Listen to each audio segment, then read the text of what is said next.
A famed French entomologist by the name Jean-Henri Faber conducted a series of experiments on some processionary caterpillars, so named because they follow each other, forming a never-ending cycle.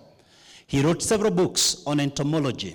At one particular experiment, he decided to put some flower pot in the middle of the procession with the delicacies of these insects. They could smell the food. They could sense the food. But they continued going round and round and round, believing they were approaching the food. 7 days later, they all dropped dead out of exhaustion and starvation. Why? Because they confused motion with meaning. They confused activities with accomplishment. They confused processes with results. They confused good stories with deliverables.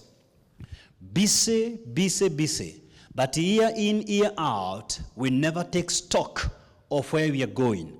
Our lives are full of activities, but they don't converge towards a given purpose. I don't know what brought you here tonight, but there's a likelihood there's one of you sensing you've gone a full cycle. The handwriting is on the wall. The warning signs are clear. You perhaps sense your life is a contrast. You try to make some positive changes in your life, but you settle back to your old habits.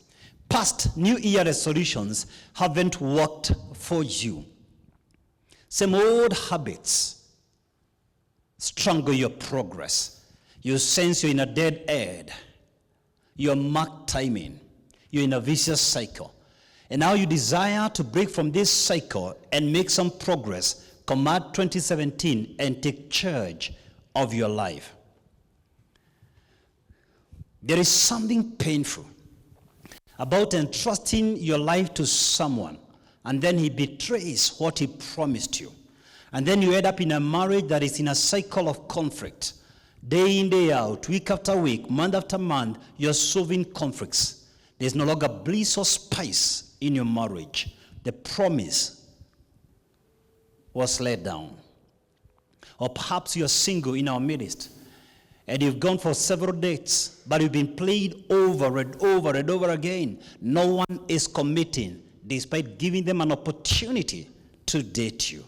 You are now getting exhausted with this vicious cycle, and you desire to break off from the emotional roller coaster. Or maybe you're in our midst tonight, and you're no longer excited about your place of work. It has become a monotonous routine. You don't look forward to your office desk. There is nothing more frustrating than reaching the end of the journey and you don't get satisfied. Working for so many years, you get for what you worked, but you don't get fulfilled. Or maybe you could be in our midst, and you've been an obvious candidate of job loss. Every time they are doing mergers, layoffs, downsizing, you are the most likely candidate to be kicked away. And you're wondering, why me? Why do they leave the rest? Or perhaps you're in our midst, and you're dead broke than you'd care to admit. You're in a financial vicious cycle. You've tried to fix the situation through anything you know how. You've looked for a job. You've tried to run a business, partnerships. You've tried to do supplies in government or corporate organizations. You've even tried to venture in rare ventures like mining and rearing quails. You even tried to gabble your way to the top by going to the ever-increasing casinos, but nothing doing. At the meantime, younger people are joining the labor market, and they seem to be doing far better than you're doing. And you're here seated tonight, what's wrong with me, oh Lord? Where did I drop the ball? Where did I go wrong? Is there hope for me?